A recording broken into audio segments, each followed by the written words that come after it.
મહેસાણાથી ભાજપના ડોક્ટર હેમાંગ જોશીની જીત થઈ ચૂકી છે। આ સૌથી મોટા સમાચાર અત્યારે મળી રહ્યા છે, જેની અંદર છોટાઉદેપુરથી ભાજપના જસુભાઈ રાઠવાની પણ જીત થઈ ચૂકી છે। ભાજપના ઉમેદવારોના નામ અહીં સામે આવી રહ્યા છે। ભરૂચથી ભાજપના મનસુખ વસાવા 7મી વખત જીતી ચૂક્યા છે। 6 વખત તેઓ જીત્યા હતા, ત્યારબાદ 7મી વખત બારડોલીથી પ્રભુ વસાવાની પણ જીત થઈ ચૂકી છે। આ સાથે જ નવસારીથી ભાજપના અધ્યક્ષ સી.આર. પાટીલ પણ જીત મેળવી ચૂક્યા છે। જીત તેમના નામે થઈ ચૂકી છે। વલસાડથી ભાજપના ધવલ પટેલ એકદમ નવા ચહેરા તરીકે ત્યાં મૂકવામાં આવ્યા હતા અને તેમની પણ જીત થઈ ચૂકી છે। સાથે જ કચ્છથી ભાજપના વિનોદ ચાવડાની પણ જીત થઈ ચૂકી છે। તેઓને પણ કચ્છથી રિપીટ કરવામાં આવ્યા હતા। ત્યારે બનાસકાંઠાથી કોંગ્રેસના ગેનીબેન ઠાકોર છે, તેમની જીત થઈ ચૂકી છે। જીતેલા ઉમેદવારોના નામ અમે તમને બતાવી રહ્યા છીએ। પાટણથી ભાજપના ભરતસિંહ ડાભીની જીત થઈ છે। મહેસાણાથી ભાજપના હરિભાઈ પટેલની જીત થઈ ચૂકી છે। આ સાથે સાબરકાંઠાથી એકદમ નવા ચહેરા તરીકે શોભનાબેન બારૈયા, તેઓની પણ જીત થઈ ચૂકી છે। આ સાથે જો વાત કરવામાં આવે ગાંધીનગરથી અમિત શાહની ભારે જંગી બહુમતીથી જીત થઈ ચૂકી છે। આ સાથે જ અમદાવાદ પૂર્વથી ભાજપના હસમુખ પટેલની પણ જીત થઈ છે અને અમદાવાદ પશ્ચિમથી ભાજપના દિનેશ મકવાણા છે, તેઓની પણ જીત થઈ ચૂકી છે। જીતેલા ઉમેદવારોના નામ અમે તમને બતાવી રહ્યા છીએ। કઈ બેઠક પરથી કોની જીત થઈ છે? સુરેન્દ્રનગરથી ચંદુભાઈની જીત થઈ ચૂકી છે। આ સાથે જ રાજકોટ, જે ખૂબ જ ચર્ચિત બેઠક હતી, ત્યાં પણ પરસોત્તમ રૂપાલાની જીત થઈ ચૂકી છે। તો આજ મુદ્દે ચર્ચા કરવા માટે પ્રફુલભાઈ ત્રિવેદી, મંતવ્ય ન્યૂઝના એસોસિએટ એડિટર જોડાઈ ચૂક્યા છે। આ પ્રફુલભાઈ, જે પ્રમાણે આપણને આશા હતી તે પ્રમાણે રિઝલ્ટ નથી આવ્યા અને નથી વિપરીત આવ્યા છે, તમામ એક્ઝિટ પોલ પણ ખોટા પડી ચૂક્યા છે, શું કહેશો તમે? ભાજપના આશા હતી એ પ્રમાણેના રિઝલ્ટ નથી આવી રહ્યા। એનડીએને આશા હતી કે જે એમણે 400 પારનો નારો આપ્યો હતો એ પ્રમાણેના નથી આવી રહ્યા। ગુજરાતની અંદર 5 લાખથી વધુ લીડની જે જાહેરાતો કરાઈ હતી એ પ્રમાણે નથી થઈ રહ્યું, એટલે ભાજપની જે અપેક્ષા હતી એ પ્રમાણે રિઝલ્ટ નથી આવી રહ્યા। એટલું જ નહીં, એક્ઝિટ પોલમાં જે બતાવવામાં આવ્યું હતું એ એક્ઝિટ પોલના તમામ આંકડાઓ અત્યારે ખોટા સાબિત થઈ રહ્યા છે। તમામ એક્ઝિટ પોલ, જે 15 જેટલા એક્ઝિટ પોલ બહાર પડ્યા હતા, એમાંથી મોટા ભાગના 350થી વધુ બેઠકો બતાવી હતી। એ આંકડા સુધી એનડીએ અત્યારે પહોંચી શકે એવી પરિસ્થિતિ નથી। અત્યારે એનડીએના 294 અને ઇન્ડિયાને ગઠબંધનને 231 બેઠકો છે, 18 અન્યને છે। એટલે હવે આગળ અને આંકડાની ગતિ ઘણી બધી ધીમી છે। હમણાં જ કોંગ્રેસનો એક પ્રતિનિધિ મંડળ મનુ સિંઘવી અને એ પ્રતિનિધિ મંડળ ઇલેક્શન ચૂંટણી પંચના અધિકારીઓને મળ્યું, ઇલેક્શન કમિશનને, અને એમણે કમિશનરને એમ કહ્યું કે ભાઈ આંકડા બહુ જ ધીમા આવી રહ્યા છે, થોડી તમે ગતિ વધારો। અમે કોઈ આક્ષેપ નથી કરી રહ્યા, પરંતુ જેમ જેમ ગણતરી થતી જાય એમ એમ આંકડા બહાર આવે એ જરૂરી છે। એમણે એ માગ પણ કરી, કારણ કે આટલું ધીમું પરિણામ છે એ ઘણા બધા લોકોને માટે એની જે ઉત્સુકતા છે એના પ્રમાણમાં અકળાવનારું છે। એટલે હવે આગળ જતા શું થાય છે એ જોવાનું રહે છે, કારણ કે જે કોઈ પક્ષને બહુમતી મળશે, પાતળી બહુમતી મળશે, કોઈને કોઈના ટેકા લેવા પડશે, અને કેટલાક નેતાઓ એવા છે કે અત્યારે કોની સાથે બેઠા છે અને આવતીકાલે કોની સાથે બેસશે એ પણ નક્કી નથી। એમાં ચંદ્રાબાબુ નાયડુ અને નીતિશ કુમાર આ બંને અત્યારથી જ ચર્ચામાં આવી ગયા છે। ચંદ્રાબાબુની જે ટીડીપી છે એને 16 મળી છે, જ્યારે જે નીતિશ કુમારની જેડીયુ છે એને 15 મળી છે। આ 31 બેઠકો છે એ ઘણી બધી જે સરકાર બનાવશે એના માટે નિર્ણાયક સાબિત થાય એમ છે। હવે ટીડીપી જે ચંદ્રાબાબુ નાયડુ છે 214માં ભાજપ સાથે હતી, 2018માં એ લોકો જુદા પડ્યા, અને નીતિશ કુમાર એમની સાથે હતા, જુદા પડ્યા, પાછા સાથે આવ્યા। એટલે કોણ ક્યારે ક્યાં પલટી મારશે એ કાંઈ નક્કી કહી શકાય એમ નથી। પરંતુ આ બંનેની જે વિચારધારા છે એ ભારતીય જનતા પાર્ટીની વિચારધારાથી થોડી વિપરીત છે। ચંદ્રાબાબુ નાયડુ છે એ મુસ્લિમને 4% અનામતની તરફદારી કરી રહ્યા છે, નંબર 1। નંબર 2, જે હજ યાત્રાએ જાય, પવિત્ર હજ યાત્રાએ, એને આર્થિક સહાય 1 લાખ સુધીની આપવાની તરફેણ કરી રહ્યા છે। એટલે ચંદ્રાબાબુ નાયડુની વિચારધારા અને ચંદ્રાબાબુને જ્યારે ભાજપ સાથે વાંધો પડ્યો ત્યારે અંગત એકાબીજી તરફ બહુ જ કડવા વચનો બોલાયા હતા. ભાજપ તરફથી એમને માટે એ જે એમના સસરા એનડી રામચંદ્રન એના માટે ગદ્દાર એવો એના ગદ્દાર તરીકે એમને ઉખેલા હતા. પછી એમણે મોદી સાહેબના અંગત લગ્ન જીવન અંગે ટીકા કરી હતી. અહીં સુધી ટીકાઓ પહોંચી ગઈ હતી ચંદ્રાબાબુને બંને જુદા પડ્યા ત્યારે. હવે જો નીતિશ કુમારની વાત કરીએ તો નીતિશ કુમારની વિચારધારા પણ ભાજપથી ઘણી બધી અલગ પડે છે. જાતિગત વસ્તી ગણતરીના સૌથી મોટા હિમાયતી નીતિશ કુમાર છે અને એ વાત ઉપર તો બિહારમાં ચૂંટણી જીત્યા હતા. હવે એ જાતિગત વસ્તી ગણતરી કરવાના મતનું ભાજપ નથી. એટલે વિચારધારા સાથે ભાજપ અને ટીડીપી અને જેડીયુ કેટલું સુસંગત થશે એ બહુ મોટો પ્રશ્ન છે. બીજું કઈ પાર્ટીને કયા પક્ષને કેટલી બેઠકો પરિણામના અંતે મળી શકશે હજુ ક્લિયર થઈ શકતું નથી. કારણ કે 294, 231, 294 એનડીએ, 231 એનડીએ અને 18 અધર્સ એ આંકડો છે એ ઘણા સમયથી એકધારો આવ્યા જ કરે છે, એમાં ચેન્જ થતો નથી. કારણ કે ઇલેક્શન કમિશનર છે એની જે ગણતરીની પદ્ધતિ છે એ ખૂબ જ ધીમી, સ્લો છે, એકદમ સ્લો છે. અગાઉના ઇલેક્શનમાં તો અત્યાર સુધીમાં પિક્ચર ક્લિયર થઈ જતું હતું, આ હજી સુધી પિક્ચર ક્લિયર નથી થતું. એટલે શું પરિસ્થિતિ પરિણામના અંતે હશે એ જોવાનું રહે છે. કેમ કે હજુ તે કોઈ આમાંથી ઘણી બધી વધઘટ થશે. પરંતુ જો ભાજપને ટીડીપી અને જેડીયુ સાથે બેસવાનું થશે તો વિચારધારામાં બંને ઘણા બધા જ સમાધાનો કરવા પડશે. એ કેટલા કરવા તૈયાર છે. અને જો મોદી સાહેબ વડાપ્રધાન હોય, વડાપ્રધાન પદે આરૂઢ થશે તો એમની માનસિકતા પ્રમાણે એમની પોતે જે નક્કી કરેલા જે કાર્ય પદ્ધતિ છે, એમણે નક્કી કરેલો પથ છે, એમાં એ કોઈની સાથે સમાધાનકારી વલણ કરવાના મતના નથી એવું આપણને અત્યારે તો દેખાય છે. અત્યાર સુધી એમની કાર્યશૈલી ઉપર રાખે છે. કારણ કે એ પોતે જે ધારે એ કરવું એ એમની જે દ્રઢ માનસિકતા છે એની સાથે આ બાબત બધી સુસંગત કેટલી હશે એ બહુ મોટા પ્રશ્નો છે. એટલે તમે આવ્યા એ પહેલા મેં આ ચર્ચા કરતા હતા કે અત્યારે 3 એન છે એ કેન્દ્રમાં છે. નરેન્દ્ર મોદીનો એન, નીતિશ કુમારનો એન અને નાયડુનો એન. હવે આગળ આપણે જોવાનું રહેશે. કારણ કે એમની પાસે 31 બેઠકો છે આ બંને પાસે. ચંદ્રાબાબુ પાસે 16 છે અને નીતિશ કુમાર પાસે 15 છે.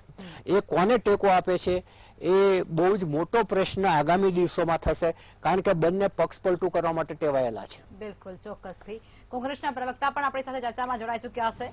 આપ મને એ જણાવો કે આ વખતની જે લોકસભાની બેઠકની જે ચૂંટણી હતી તેની અંદર કોંગ્રેસના અસ્તિત્વ પર એક મોટો પ્રશ્નાર્થ ચિહ્ન હતો, એક મોટો સવાલ હતો. પરંતુ કોંગ્રેસે અહીં વાપસી કરી છે તે એક ચર્ચાનો વિષય સમગ્ર દેશની અંદર બની ચૂક્યો છે અને ભારતીય જનતા પાર્ટીને ક્યાંક અહીંયા ફટકો લાગ્યો છે. શું કહેશો તમે? નમસ્કાર. ખાસ કરીને સમગ્ર ભારતની જનતાને મારા સાદર નમસ્કાર છે. અને એમને જે અમને મેન્ડેટ આપ્યો છે એ અમે સહર્ષ સ્વીકારીએ છીએ. અને ખાસ કરીને ભારતીય જનતા પાર્ટીનો જે એક અહંકાર હતો કે ભારતીય જનતા પાર્ટી 370 પાર અને એનડીએ 400 પાર, એનો જડબાતોડ જવાબ આ ભારતની શાણી પ્રજાએ આપ્યો છે.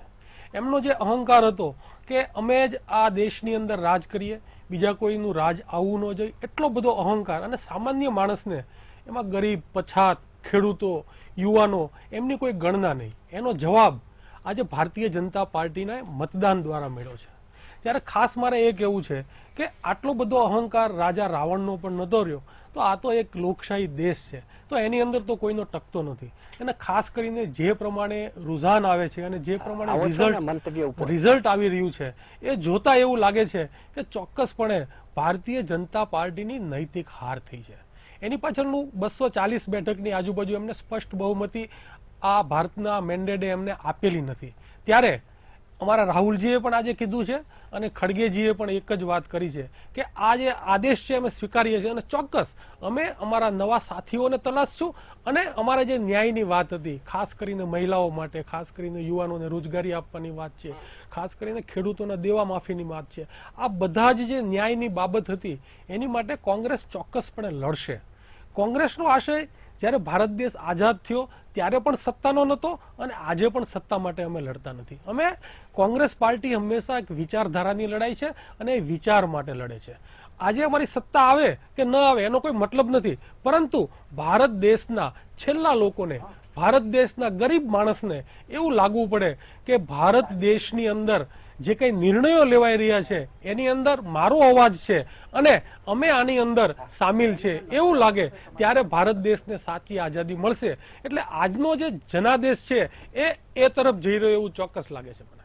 બિલકુલ ચોક્કસથી. અને જે આપણે હવે ગુજરાતની વાત કરી લઈએ તો ગુજરાતની અંદર પણ જે ભાજપનો વિજય રથ હતો તેને ગેનીબેને રોક્યો છે અને તેમાં ગેનીબેનને સફળતા મળી છે. ગેનીબેન જીતી ચૂક્યા છે. ત્યારે કોંગ્રેસના એક કાર્યકર્તા તરીકે તમને કેવો અનુભવ થાય છે? કારણ કે અહીંયા ખાતું ખુલવાની કોઈ સંભાવના નહોતી, હેટ્રિક મારવાની ભારતીય જનતા પાર્ટીએ પૂરેપૂરી કોશિશ અહીંયા કરી હતી. ખાસ કરીને ગુજરાતના જો રિઝલ્ટની વાત કરીએ તો અમે 8 થી 9 બેઠક ઉપર ખૂબ જ તાકાતથી લડ્યા છીએ અને બે બેઠક ઉપર અમે લગભગ જીતવાની અણી ઉપર હતા, પણ એક બેઠક અમે હારી ગયા અને ગેનીબેન જીતી ગયા છે. ગેનીબેન એ બનાસની બેટી હતી અને આજે ગુજરાતની બેટી થઈ છે અને એ ભારતની બેટી બનશે. 2 વખત ભારતીય જનતા પાર્ટીને ગુજરાતમાંથી 26 બેઠક આ પ્રજાએ આપી છે. તો ગુજરાતને શું મળ્યું? ગુજરાતને તક્ષશિલા કાંડ મળ્યો, ગુજરાતને હમણાં જ જે રાજકોટનું અંદર ટીઆરપી નો કાંડ થયો એ થયો, ત્યારબાદ જે વિદ્યાર્થીઓના પેપર હતા એ ફૂટ્યા. તો 26 બેઠક આપવા છતાં આ ભારતીય જનતા પાર્ટીએ ગુજરાતને શું આપ્યું? ગુજરાતને હંમેશા એમને ન્યાય મળ્યો નથી અને એના ગાલ ઉપર તમાચા મારવાનું કામ જો કોઈ કર્યું હોય તો ભારતીય જનતા પાર્ટીએ કર્યું છે. જ્યારે આ બનાસની બેટી 26 એમના સંસદ સભ્યો હોવા છતાં સંસદની અંદર જઈને એક પણ વાત ગુજરાત માટે આમને કરી હોય એવો દાખલો તમે છેલ્લા 10 વર્ષની અંદર નહીં જોઈ શકો. પરંતુ આ ગેનીબેન છે એને ગુજરાતની અંદર પણ ગરીબો માટે, પછાતો માટે, યુવાનો માટે અને મહિલાઓ માટે અવાજ ઉઠાવ્યા છે તો સમગ્ર ગુજરાત અને દેશ માટે સંસદની અંદર જઈને ઉઠાવશે અને આના કારણે સમગ્ર ગુજરાતની અંદર કોંગ્રેસના જે કાર્યકરો છે એની અંદર જુસ્સો આવ્યો છે. એમને પણ એવું નક્કી થયું છે કે ભારતીય જનતા પાર્ટીનો રથને રોકી શકાય છે અને ભારતીય જનતા પાર્ટીને હરાવી શકાય છે. ભલે અમારી એક જ બેઠક આવી પણ ગુજરાતના એક પ્રશ્નોને લઈ અમે સંસદની અંદર કદાચ અમારે જો વિરોધ પક્ષમાં બેસવું પડશે તો અમે એક પ્રશ્નો લઈ અને એમની સામે લડીશું. બિલકુલ ચોક્કસથી. ચર્ચાની અંદર આપણી સાથે વાય ગોહિલ ભારતીય જનતા પાર્ટીમાંથી જોડાઈ ચુક્યા છે અને સાથે જ અમારા સંવાદદાતા સુરતથી દિવેશ પરમાર પણ આપણી સાથે ચર્ચામાં જોડાઈ ચુક્યા છે. આ દિવેશ, સુરત બેઠક પહેલાથી જ ભારતીય જનતા પાર્ટીએ જીતી લીધી હતી અને ઇતિહાસ રચાયો હોય તે પ્રકાર તેઓ બિનહરીફ પ્રથમ વખત થયા હતા. શું કહેશો તમે? ચોક્કસથી જે પ્રકારે આખો માહોલ સર્જાયો હતો ને ઇતિહાસમાં જે પ્રકારે સૌ પ્રથમ વખત લોકસભાની ચૂંટણીમાં એક નામ કહી શકાય એવું સુરત જે છે તેનું થયું હતું. કારણ કે જે પ્રકારે મુકેશ દલાલ છે તે બિનહરીફથી હતા. આખી વાત કરીએ તો તેમાં જે પ્રકારે કોંગ્રેસના ફોર્મ છે તે રદ થયા હતા અને ત્યારબાદ જે બાકી વધેલા જે 9 ઉમેદવારો હતા તેમાંથી 8 ઉમેદવારો છે તેમણે પોતાનું ફોર્મ પરત ખેંચી લીધું હતું અને તેને જ લઈને કહી શકાય કે મુકેશ દલાલ છે તે બિનહરીફ જાહેર થયા હતા.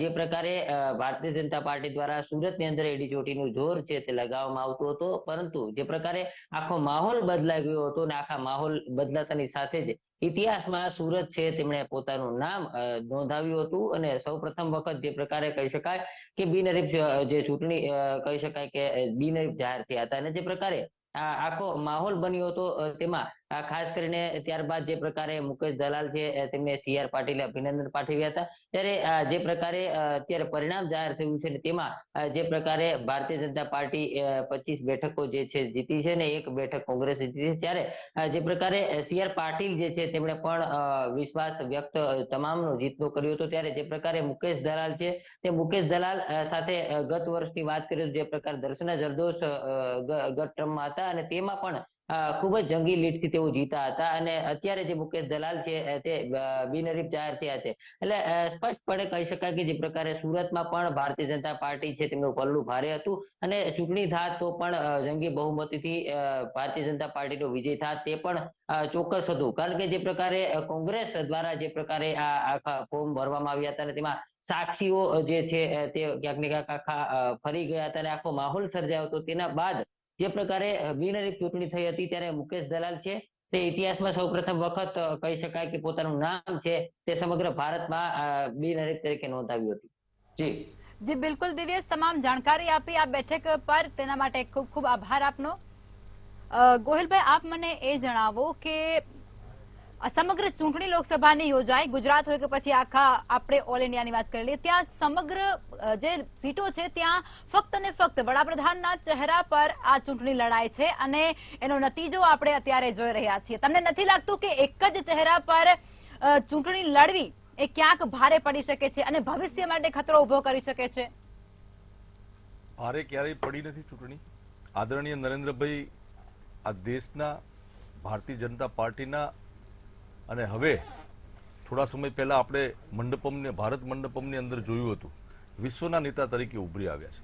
ભારતીય જનતા પાર્ટીનું સૌભાગ્ય છે કે આવા લીડર ભારતીય જનતા પાર્ટીને મળ્યા છે અને એમના અથાગ મહેનત અને પરિશ્રમના કારણે જ ભારતીય જનતા પાર્ટી આજે આ સ્ટેજે ઊભી છે.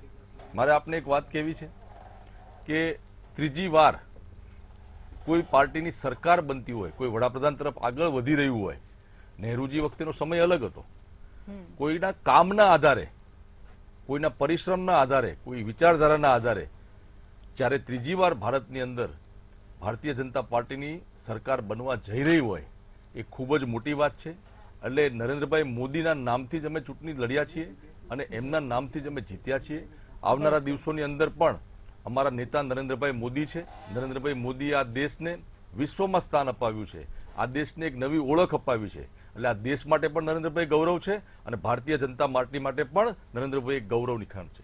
બિલકુલ, પરંતુ રામ મંદિર એક એવો મુદ્દો રહ્યો હતો ચર્ચાની અંદર અને જે પ્રકારે તમે પ્રચાર કરતા હતા તેની અંદર એક મુખ્ય વસ્તુ રામ મંદિર પર ફોકસ થતી હતી, CAA પર થતી હતી, એ પ્રમાણે જે 3-4 વસ્તુઓ પર થતી હતી. પરંતુ જે રામ મંદિર વાળી બેઠકે તમે લોકો હારી જાઓ છો, ભારતીય જનતા પાર્ટી હારી જાય છે, તો પછી પ્રજા શું કહેવા માંગે છે તમને?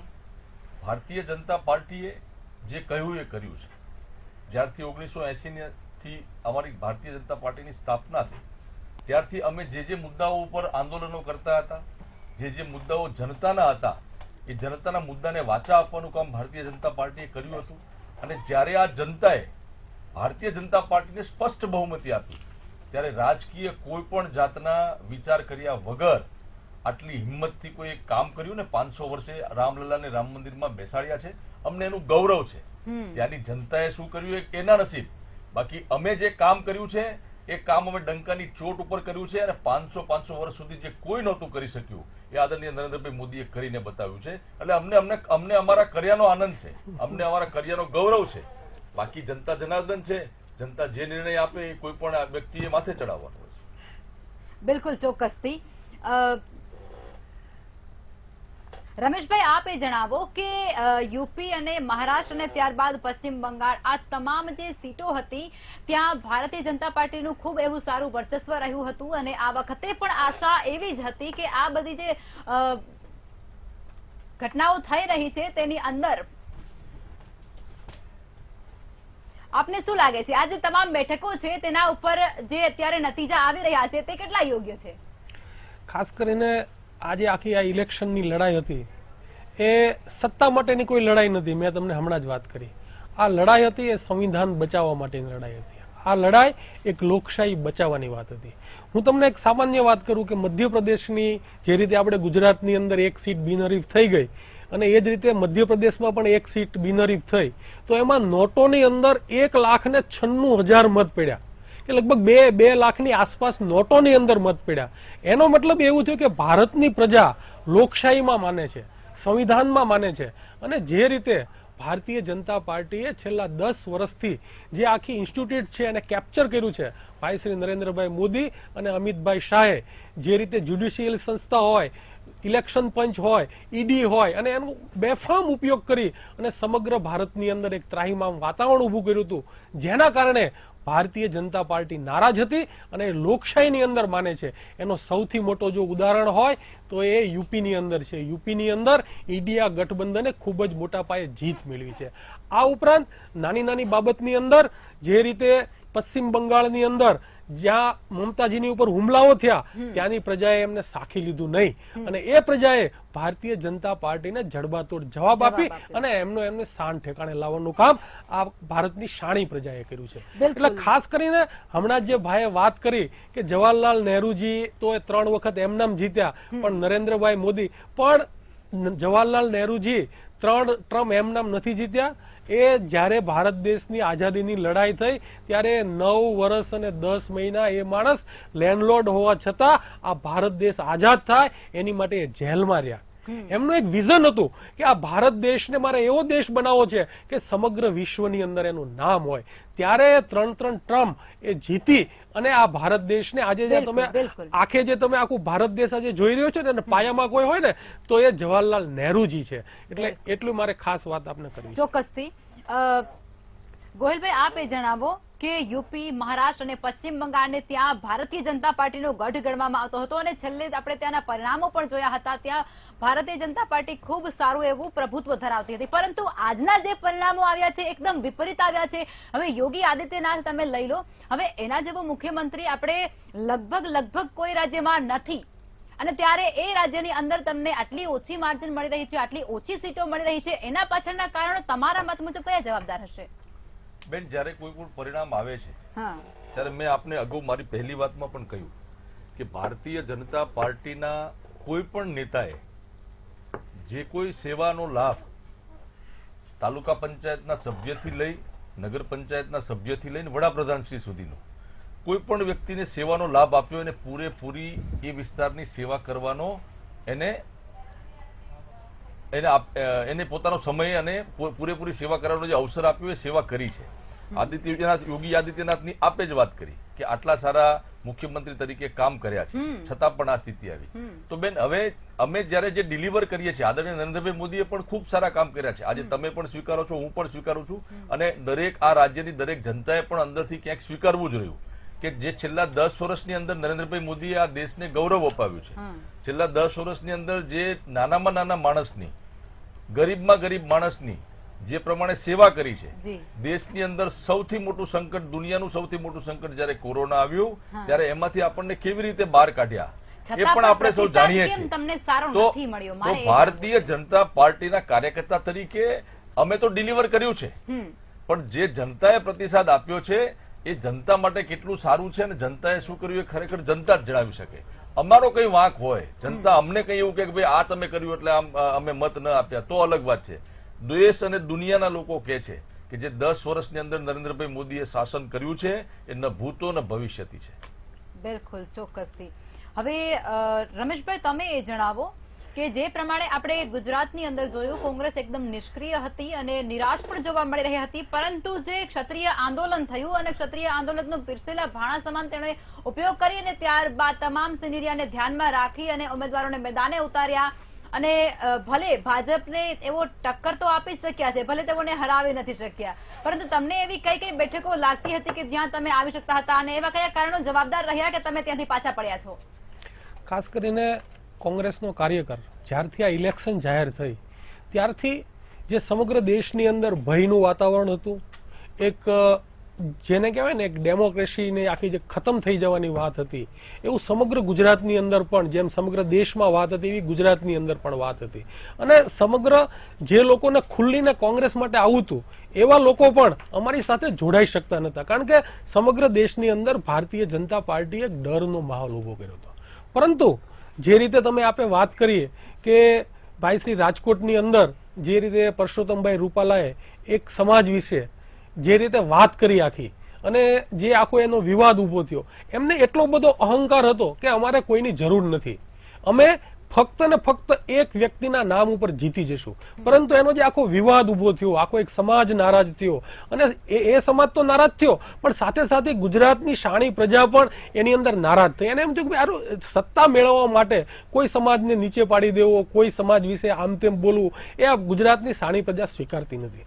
અમે 26 બેઠક ઉપર ખૂબ જ તાકાતથી લડ્યા, અને એમાં 9 બેઠક એવી હતી કે જે ચોક્કસ અમે જીતી શકતા હતા, પણ કંઈક અંશે કંઈક એવા બનાવો બન્યા, અથવા તો અમારી કંઈક કચાશ રહી ગઈ હશે. ચોક્કસ અમે એ પણ સ્વીકારીએ છીએ કે અમારી કંઈક કચાશ રહી ગઈ હશે કે અમે 6 થી 7 બેઠક જીતી શકીએ હતા, એ અમે ન જીતી શક્યા. પરંતુ જે રીતે પાટણ અને સાબરકાંઠાની અંદર, બનાસકાંઠાની અંદર જે લડાઈ લડી અમારા બંને ભાઈ અને બહેને, એને સમગ્ર ભારતની, સમગ્ર ગુજરાતની પ્રજાને એક સંદેશો આપ્યો કે અમે પણ તમારા અવાજ માટે લડીએ છીએ, અને એ રીતે અમે લડ્યા, અને એમાં ગેનીબેનનો ખૂબ જ સારી રીતે વિજય થયો. એક ગરીબની બેટી, અને ત્યાં તમે વિચાર કરો કે ત્યાં સરકાર અને તંત્ર તો સામે હતું, પણ આખું સહકારી તંત્ર પણ એની સામે લડતું હતું, અને પૈસા પણ ત્યાં ખૂબ જ વાપરવામાં આવ્યા, અને એક સામાન્ય પ્રજામાંથી આવતી એક ગરીબ બહેન, એને પણ અવાજ ઉઠાવીને જે રીતે લડાઈ લડી, એના કારણે સમગ્ર ગુજરાતના કોંગ્રેસના કાર્યકરોની અંદર ખૂબ જ મોટા પાયે જુસ્સો આવ્યો છે. અને આગળના સમયની અંદર જે અમે ન્યાયની વાતો કરી છે, એ ન્યાય લઈ અને સમગ્ર ગુજરાતની પ્રજાની વચ્ચે અમે જઈશું. ચોક્કસ. ગોહિલભાઈ, આપ એ જણાવો કે ઇતિહાસમાં પહેલી વખત એવી ઘટના બની રહી છે ગુજરાત રાજ્યની અંદર કે ભારતીય જનતા પાર્ટી પોતાના ઉમેદવારોને એકવાર મેદાને ઉતારે છે, અને પછી આંતરિક વિખવાદને કારણે તેને પરત ખેંચે છે, અને ત્યારબાદ નવા ચહેરા તરીકે નવા ઉમેદવારો જાહેર કરે છે. આ બધું પ્રથમ વખત ગુજરાત રાજ્યની અંદર બન્યું છે, અને આ સમગ્ર ઘટનાની અંદર ભારતીય જનતા પાર્ટીના જે કાર્યકર્તાઓ છે ને તેની અંદર આંતરિક વિખવાદ જોવા મળ્યો. એટલે કે તમે આયાતી ઉમેદવારોને લાવો છો અને ત્યારબાદ એમને કોઈ ઊંચા પદ પર કે ટિકિટો આપો છો, એ કેટલું આમાં ફેક્ટર કામ કરી ગયું છે? બિલકુલ એ ફેક્ટર કામ નથી કરી રહ્યું, કેમ કે 25 સીટો ઉપર અમે લાખોની માર્જિનથી જીત્યા છે. માત્ર એક બનાસકાંઠાની સીટ થોડા હજાર મતથી અમે હાર્યા તો છીએ. પછી તમારે ઉમેદવારો બદલવાની જરૂર કેમ પડી? એ પાર્ટીની અંગત બાબત હોય છે. શીર્ષસ્થ નેતૃત્વ જ્યારે જે પણ જરૂરિયાત અથવા તો જે વિઝન એમનું હોય છે એ પ્રમાણે કંઈક બદલાવ કરવા પડે તો એમાં ખોટું પણ શું છે? તો પછી પહેલા તમે જ્યારે ચર્ચા કરતા હો છો, નામની જાહેરાત કરતા પહેલા તમે ચર્ચા તો કરતા હો છો ને, ત્યારે તમે ચર્ચા કરી ત્યારે કેમ કે નામની ચર્ચા કર્યા બાદ જ્યારે નામની ચર્ચા કર્યા બાદ પણ જ્યારે કોઈ વિષય ધ્યાનમાં આવે અને પાર્ટીને જરૂરિયાત લાગે તો એનો અબાધિત અધિકાર છે. એ અમારી પાર્ટીની વિધિન પ્રોસેસ છે. એમાં બીજા કોઈને વાંધો, વિરોધ અથવા તો બીજા કોઈને જોવાની જરૂર પણ નથી હોતી. અમે જ્યારે કરીએ છીએ એ પૂછવા માંગે છે કે ભારતીય જનતા પાર્ટી એક શિસ્તબદ્ધ કેડરબદ્ધ પાર્ટી છે. એ જ્યારે પણ નામ જાહેર કરે ત્યાર પછી ભૂતકાળમાં ક્યારે નથી બદલાયા. ઇતિહાસમાં પહેલી વખત એવું બન્યું છે કે તમારા જે કાર્યકરો છે એના વિરોધના કારણે બદલવું પડ્યું. જ્યોતિબેન મેદાનમાં આવ્યા, બળવો કર્યો, એમને 6 વર્ષ માટે સસ્પેન્ડ કરે, બધા જાણે છે. આ બધી ઘટનાઓ બની એના સંદર્ભમાં પૂછે છે. પ્રફુલભાઈ, જે બદલાવ થયો છે, કદાચ કોઈને એવું લાગતું હોય કે વિરોધના કારણે બદલાવ થયો છે, તો બીજી અન્ય સીટો ઉપર પણ ઘણા બધા વિરોધ થયા હતા, તો ત્યાં કેમ નથી બદલવામાં આવ્યા? એટલે વિરોધ કર્યો છે એટલે બદલવામાં આવ્યા છે એવું બિલકુલ મને નથી લાગતું. હું એક પાર્ટીનો સામાન્ય કાર્યકર્તા છું. મારી જેટલી બુદ્ધિ પહોંચે છે અને જેટલું હું ભારતીય જનતા પાર્ટીને ઓળખું છું એટલું કોઈના અંગત વિરોધથી અથવા તો કોઈના અંગત પેલાથી કોઈ ભાજપમાં ટિકિટ મળે અને કોઈને પાછી ખેંચી લેવી, આ બધી બાબત નથી હોતી. પણ જરૂર કંઈક એવી બાબત હશે કે જેનાથી આ ટિકિટ ચેન્જ કરવાનો વિષય આવ્યો હશે, તો એ પાર્ટીને જે યોગ્ય લાગ્યું, પાર્ટીના નેતાઓને જે યોગ્ય લાગ્યું અમે કર્યું, અને એ સીટો ઉપર અમે બહુ ભારી બહુમતીથી જીત્યા પણ છીએ. બિલકુલ, ચોક્કસથી. રમેશભાઈ, આપ એ જણાવો કે જે પ્રમાણે ઇન્ડિયા ગઠબંધનની કડી માનવામાં આવતા હતા તેવા નીતિશ કુમાર જે છે તે ઇન્ડિયા ગઠબંધનમાંથી ગયા અને એનડીએમાં જોડાઈ ચૂક્યા, અને ત્યારબાદ આખી પરિસ્થિતિ આપણે જોઈ છે કે કેવા પ્રકારની રહી છે. અને ત્યારબાદ હવે ફરી એક એ જ સવાલ ઉભો થઈને અહીંયા આવી રહ્યો છે કે જો એવો પક્ષ બદલશે તો પછી ફરી એકવાર આવી બનશે. યોગેશભાઈ હમણાં ખૂબ જ સારી વાત કરી. એ એવું કહે છે કે ભાઈ અમારે કોઈ આંતરિક કલહને કારણે આ કંઈ ઉમેદવારો બદલવા પડ્યા નથી, પરંતુ સમગ્ર ગુજરાત જાણે છે કે એમની જે શિસ્તબદ્ધ ગણાતી પાર્ટીમાં પહેલી વખત 26 બેઠક ઉપર ભયંકર આંતરિક કલહ હતો, અને આજે પણ એમાં ભરાયેલો અગ્નિ જેવી ભારતીય જનતા પાર્ટીમાં સ્થિતિ છે. એ બાબતમાં આપણે પડવા નથી માંગતા, પરંતુ ખાસ મારે આપને જે કહેવું છે કે આજે ઇન્ડિયા ગઠબંધન અને એનડીએ જે લડી રહ્યું છે એમાં આપ નીતિશ કુમારની જે આપ વાત કરી રહ્યા છો, તો હું તમને ખાસ એ કહેવા માંગુ છું કે જે એનડીએ ગઠબંધન છે એમાં સૌથી વધુ સીટ એ 30 બેઠકો એનડીએ અને ટીડીપી આ બંને બેઠકોની આ લોકોની પાસે 30 બેઠકો છે. બાકી જે એમના બધા એલાયન્સ છે એમાં કોઈની પાસે 1, 2, 5 કે 6 મેક્સિમમ 6 બેઠકો છે. હવે આ જે બે એલાયન્સો છે એ હંમેશા કોંગ્રેસ તરફ કુણી લાગણી ધરાવે છે અને કોંગ્રેસ સાથે રહી ચૂકેલા છે. અમારા ખડગેએ પણ હમણાં જે પ્રેસ કોન્ફરન્સ થઈ એમાં એમને બહુ સ્પષ્ટ કીધું છે કે અમે અમારા નવા સાથીઓને જોડીશું, પરંતુ અમારી કાલે ઇન્ડિયા ગઠબંધનની બેઠક છે એમની જોડે આખી અમે બધી ચર્ચા કરશું કે હવે પછી ભવિષ્યમાં આપણે આગળ ઉપર કઈ રીતે કરવું છે અને પછી એનો આપણે નિર્ણય કરશું. ચોક્કસ દરેક લોકોના ફોન પણ અમારી સાથે લાઇઝનિંગમાં છે અને ચોક્કસ અમારા જે શીર્ષ નેતૃત્વ છે આ બાબતમાં ખૂબ જ ગંભીરતાથી વિચારી રહ્યા છે. બિલકુલ રોકવા માંગે સમય એક નાનકડા વિરામનો થયો છે. જે પ્રમાણે આપણને માહિતી સામે આવી રહી છે, આંકડા સામે આવી રહ્યા છે, તેના ઉપરથી એવું લાગી રહ્યું છે કે એક્ઝિટ પોલ એકદમ કહી શકાય કે ખોટા પડ્યા હોય તેવું સ્પષ્ટપણે અહીં વર્તાઈ રહ્યું છે. તમામ અપડેટ્સ આપતા રહીશું. જોતા રહો મંતવ્ય ન્યૂઝ.